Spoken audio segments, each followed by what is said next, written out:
Si no somos nuestro nombre, ni nuestros pensamientos, ni nuestro cuerpo, ni nuestra profesión, ni nuestra familia, ni lo que queremos, ni lo que nos rodea, ni nuestra casa, ni el lugar donde nacimos, ¿qué somos?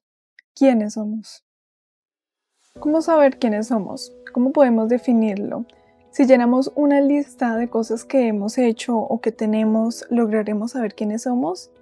O si sabemos qué es lo que nos gusta y qué no, ¿sabremos quiénes somos?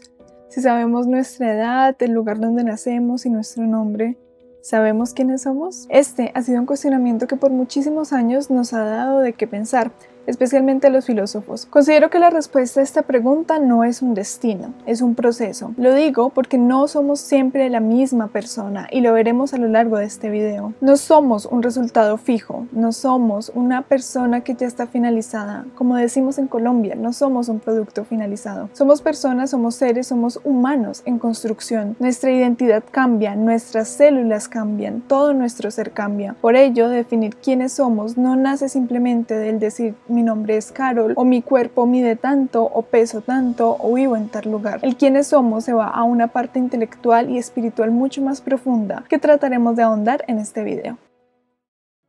Podemos ser lo que sabemos, lo que recordamos. Recordamos el lugar donde nacimos, nuestra familia, los conocimientos que tenemos, y eso nos forma como seres humanos, la memoria. Sin embargo, la memoria es una de las cosas más frágiles y cambiantes que tenemos. Hay una paradoja que te quiero compartir, se llama el barco de Teseo. Se nos habla en la mitología griega que el barco de Teseo fue un barco en el cual precisamente se transportaba Teseo. Teseo fue una de las personas más valientes e inquebrantables de la época, sin embargo no me enfocaré mucho en ello actualmente. El caso es que en un momento estaba regresando a su hogar en este barco después de luchar contra un ente bastante poderoso, y en conmemoración y en agradecimiento a esto, todos los años se enviaba este barco al mismo lugar y se regresaba. El caso es que con el tiempo el barco se empieza a desgastar e inician a cambiar sus tablas una por una, la que se iba desgastando. Cuando ya todo el barco está hecho con tablas nuevas, se preguntan entre ellos si sigue siendo el barco de Teseo, porque no tiene ninguna tabla del antiguo barco. Y aquí nace la paradoja. ¿El barco de Teseo eran las tablas o es porque se le llama el barco de Teseo? Eso mismo sucede con nosotros. Por ejemplo, nosotros renovamos células de forma constante. O sea, literalmente ya no somos nosotros. Pero ¿cómo sabemos que seguimos siendo nosotros? Thomas Hobbes, en la modernidad, le agrega un punto más a esta paradoja, algo más que analizar dentro de este tema. Y es que si alguien hubiese reunido todas las tablas del barco antiguo y hubiese construido con ellas un nuevo barco, ¿cuál sería el barco de Teseo? ¿El barco que está restaurado y es el de Teseo o el barco que tiene las tablas originales? Esto, por ejemplo, nos puede llevar a pensar si en algún futuro hubiese algún tipo de tecnología que reuniera nuestras células antiguas y reconstruyera un yo que no soy yo, sino esas células, o bueno, que sí soy yo. ¿Seguiríamos siendo nosotros? ¿Cuál de los dos seríamos nosotros? Con esta paradoja podemos iniciar a comprender que somos mucho más allá de nuestra materia, de nuestro físico, de nuestro cuerpo literalmente puesto en carne. Para cerrar este primer punto, quiero que te cuestiones y escribas 5 cosas que son importantes para ti. Y luego reflexiones si esas 5 cosas no existiesen, ¿tú seguirías existiendo? ¿Seguirías siendo tú? Otra respuesta que le podemos dar a quienes somos es: somos lo que pensamos, lo que hacemos, lo que sentimos y lo que hacemos con eso que sentimos. Esta es una frase que se ha puesto muy común últimamente. Sin embargo, ¿es esto cierto? ¿Cómo podemos saber si somos esto? También quiero hablar de un concepto que se llama Ikigai. El Ikigai es una fórmula japonesa donde nos ponen diferentes áreas de nuestra vida y al llenarlas se forma nuestro propósito de vida, o como ellos lo llaman, Ikigai. El Ikigai es este esquema que te estoy mostrando en pantalla que nos muestra 4 puntos principales. El primero es lo que te gusta hacer. El segundo es lo que el mundo necesita. En el tercero es por lo que te pagarían. Y en el cuarto sería en lo que soy bueno. De estos 4 círculos, al fusionarlos se forman 4 uniones secundarias: misión, vocación, profesión y pasión. Y estos 4 círculos secundarios nos llevan a uno aún más pequeño, que sería nuestro Ikigai. ¿Qué nos dice esta fórmula japonesa? Que nosotros somos eso que amamos, eso que el mundo necesite, que nosotros podemos aportar, por lo mismo que nos lo pagarían y en lo que somos buenos. Nos lleva a cuestionarnos un poco más allá de un sistema tradicional donde nos dice que somos nuestra profesión simplemente porque es algo que nos genera dinero. Nos lleva a comprender que tenemos una misión más allá de esta profesión. Esto nos lleva al cuestionamiento de que si alguien se considera valiente pero nunca enfrenta sus miedos, ¿realmente lo es? Comprender el Ikigai nos lleva a cuestionarnos cómo va nuestra relación entre lo que nosotros queremos aportar y eso que nos genera dinero, cómo se unen todos estos puntos. Si bien el Ikigai no es una fórmula, al menos para mí, fácil de rellenar o fácil de diligenciar, podemos intentarlo, podemos cuestionarnos en diferentes puntos de nuestra vida cuál es nuestro Ikigai, cómo se forman, cuáles son esos puntos importantes para nosotros. Esta podría ser otra respuesta a quiénes somos.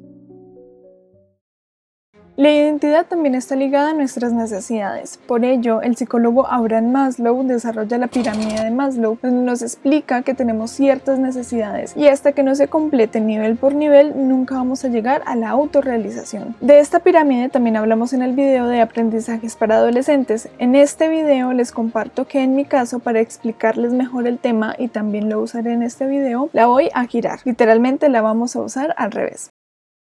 ¿Por qué la uso al revés? Porque en el caso de saber quiénes somos, vamos a identificar primero cuál es nuestra autorrealización, qué es lo que nos hace sentirnos autorrealizados. Sin embargo, no muchos llegamos a este punto, ya que tenemos vidas en las cuales no se nos permite pensar en ello, sino literalmente en sobrevivir, en tener alimento para el día siguiente, porque no lo tendremos. Por ello, Abraham Maslow dice que no podemos llegar a este punto si no hemos llenado los anteriores. Esto me lleva a otro concepto en el cual analizamos todas las áreas de nuestra vida y quizás podremos responder esta pregunta de quiénes somos, ya que nos lleva a cada punto importante en nuestra existencia. Se llama la rueda de la vida y si bien este concepto fluctúa mucho entre cada persona que lo comparte, hoy te voy a compartir una base que estarás viendo en pantalla. En este se nos habla de espiritualidad, salud, finanzas, crecimiento intelectual, carrera, familia, diversión y amigos. La idea de este modelo es que tú califiques del 1 al 10 que también te sientes en esta área. Se hace en forma de rueda, ya que al completar todos estos puntos vemos si la rueda está en desequilibrio, hacia qué lado tienes más energía y hacia qué lado tienes menos energía. Esto nos acerca un poco a quiénes somos, ya que no solo cuestiona nuestra carrera o lo que tenemos, sino también se va a nuestra salud, a nuestra familia, a cómo nos divertimos, a nuestro desarrollo intelectual. Se va a puntos que normalmente no tocamos y que muchas veces forman parte importante de nuestra vida. Para este punto, la invitación es a que llenes esta rueda de la vida, que analices las diferentes áreas de tu existencia y puedas identificar en cuáles te hace falta más energía.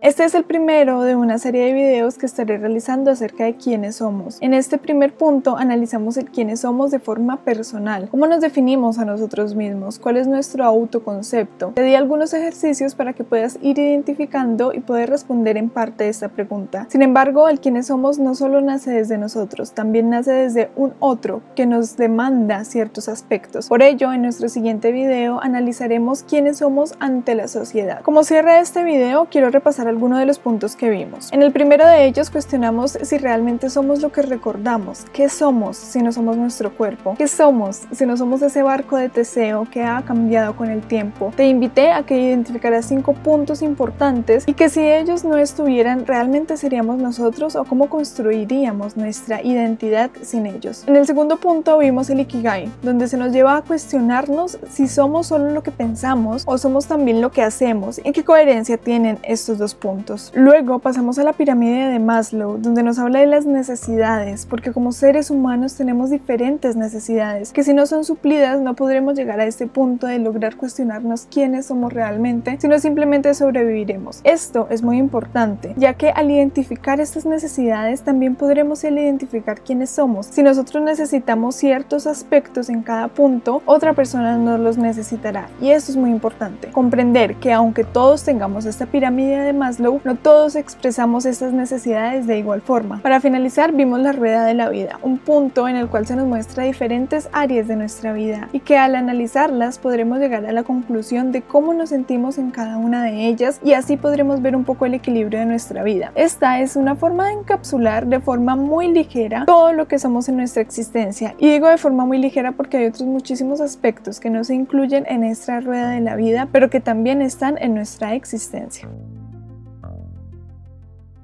Como les dije al principio, la respuesta a esta pregunta no la considero un destino, sino un proceso. No somos un producto terminado, no somos un resultado, somos una historia en construcción, por lo que no somos nuestro cuerpo, tampoco somos el lugar donde vivimos, quizás ni siquiera sea lo que sabemos ni pensamos. Somos estas cosas que día a día expresamos, que interpretamos y en las cuales existimos. Recientemente en una entrevista me hacían la pregunta de quién es Carol, quién es este personaje que ha armado, y yo respondía que el personaje que actualmente estoy armando es el que tiene ciertas características que he ido eligiendo. Sin embargo, eso no soy yo, eso soy yo actualmente. En este momento soy una persona que está frente a una cámara compartiéndote esto, pero esto quizás nos ayude a darle una respuesta a esta gran interrogante o a este gran vacío existencial que muchos tenemos, y es el saber quiénes somos. Muchas gracias por acompañarme a reflexionar y nos vemos en próximas reflexiones y en próximos videos.